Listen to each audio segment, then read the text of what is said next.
Wasit asal Oman rugikan timnas Indonesia di laga kontra Bahrain, manajer skuad Garuda siap ambil tindakan tegas.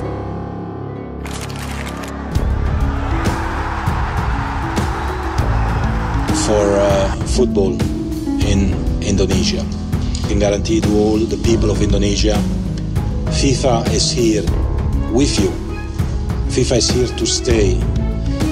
FIFA is here to work. Presiden FIFA mengeluarkan pernyataan tajam terkait kecurangan yang terjadi dalam pertandingan kualifikasi Piala Dunia Zona Asia antara timnas Indonesia versus Bahrain.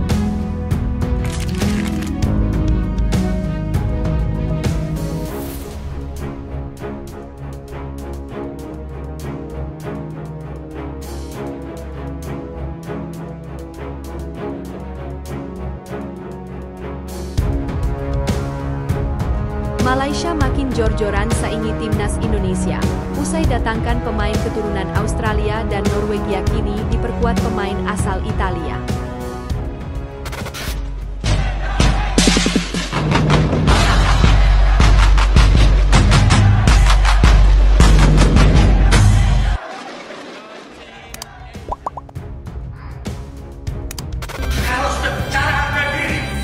Wasit asal Oman rugikan timnas Indonesia di laga kontra Bahrain, manajer skuad Garuda siap ambil tindakan tegas.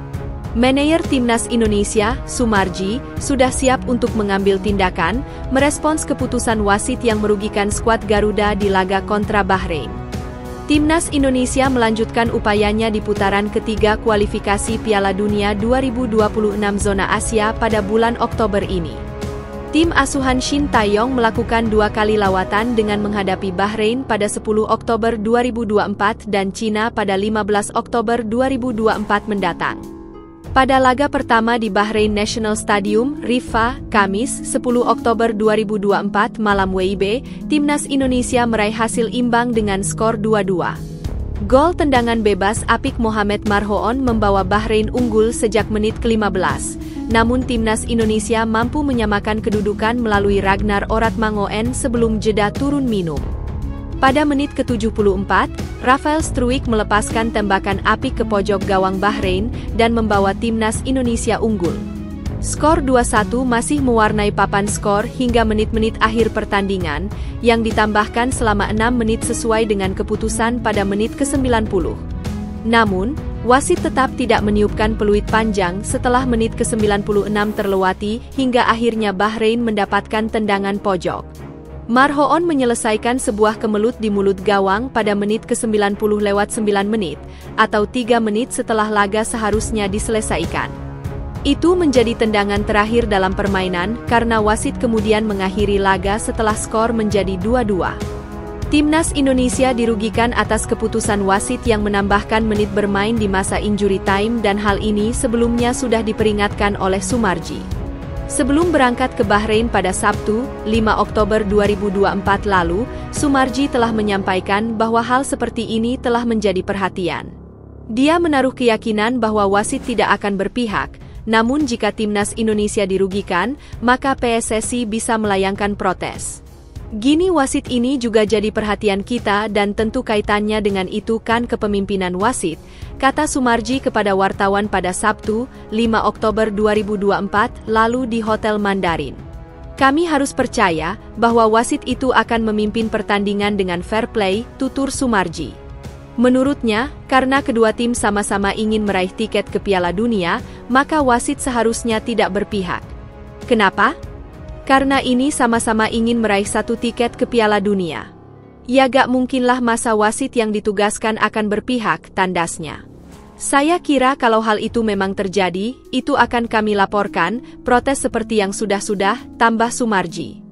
Kini, patut ditunggu reaksi PSSI untuk hal tersebut yang terlihat merugikan, karena keputusan wasit menambahkan menit bermain di ujung laga hingga menggagalkan kemenangan timnas Indonesia. Presiden FIFA mengeluarkan pernyataan tajam terkait kecurangan yang terjadi dalam pertandingan kualifikasi Piala Dunia Zona Asia antara timnas Indonesia versus Bahrain. Meskipun timnas Indonesia harus menahan imbang dari Bahrain, dua Presiden FIFA, yaitu Gianni Infantino, menyoroti tidak adanya fair play yang ditunjukkan oleh wasit dalam pertandingan tersebut. Pada pertandingan, Ahmed Alkaf menjadi wasit utama. Ia akan dibantu asisten wasit bernama Abu Bakar Al-Amri dan Rashid Al-Ghaiti, serta Kasim Al-Hatmi sebagai wasit keempat. Mereka semua dari Oman, kecuali Abdullah Al-Kandari asal Kuwait yang akan bertugas sebagai wasit VAR.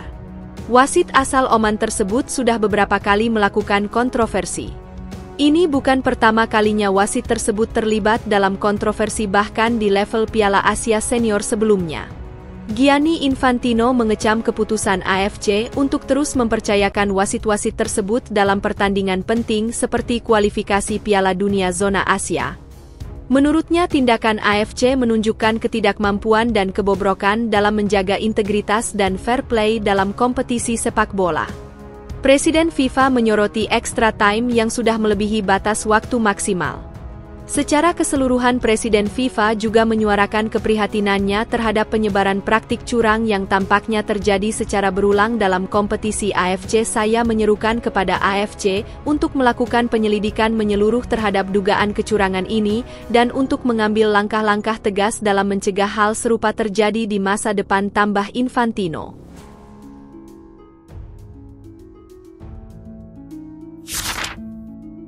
Malaysia makin jor-joran saingi timnas Indonesia. Usai datangkan pemain keturunan Australia dan Norwegia, kini diperkuat pemain asal Italia. Malaysia semakin jor-joran demi menyaingi timnas Indonesia dengan mendatangkan sejumlah pemain keturunan mulai dari Australia, Norwegia hingga Italia. Asosiasi Sepak Bola Malaysia, FAM, terkesan meniru cara Shin Tae-yong di timnas Indonesia yang rajin menaturalisasi pemain keturunan demi mempersolid skuad Garuda. Sebut saja seperti Jai Itzes, Martin Paes, Justin Hubner, Tom Haye, Ragnar Oratmangoen, Rafael Struijk, Jordi Amat, Sandy Walsh, Mees Hilgers hingga Elani Rejders menjadi deretan pemain naturalisasi pilihan Shin Tae-yong. Mereka sengaja dinaturalisasi karena diproyeksikan membawa timnas Indonesia menuju gerbang Piala Dunia 2026 yang akan digelar di Amerika Serikat, Kanada, dan Meksiko. Menariknya, program naturalisasi yang digunakan Shin Tae-yong dan PSSI itu ditiru oleh FAM yang sebelumnya sempat memproses Matsdale, meski pada akhirnya ditolak FIFA karena tak memenuhi syarat. Namun baru-baru ini, media Malaysia yakni Makan Bola melaporkan ada pemain keturunan Italia hingga Norwegia yang akan menjadi pemain potensial Malaysia di masa depan. FAM merilis daftar 25 pemain Malaysia U16 untuk pemusatan latihan jelang kualifikasi Piala Asia U17 2025 di Vientiane, Laos yang akan digelar pada 21 hingga 28 Oktober 2024. Ujian berat bagi Malaysia U16 untuk memesan tiket kualifikasi Piala Asia U17 itu dengan menghadapi Oman, UEA, dan Laos pada 23 hingga 27 Oktober. Dalam 25 pemain tersebut, pelatih Malaysia U16, Javier Jorda Ribera, menyertakan sejumlah pemain keturunan. Sebut saja seperti pemain jangkung, Kim Johan Tegnander yang merupakan pemain keturunan Malaysia Norwegia dipanggil ke skuad Malaysia U16. Bintang muda berusia 15 tahun itu berkarier di Norwegia bersama FK Jerv sejak tahun lalu dan mengembangkan bakatnya di sana. Kemudian ada penjaga gawang keturunan Australia-Malaysia, Kaveen Waran yang juga masuk dalam skuad Malaysia U16 yang membela klub Australia bersama Perth SC. Terbaru, pemain keturunan Italia-Malaysia, Denis Pesenti juga mendapat panggilan ke skuad muda Harimau Malaya.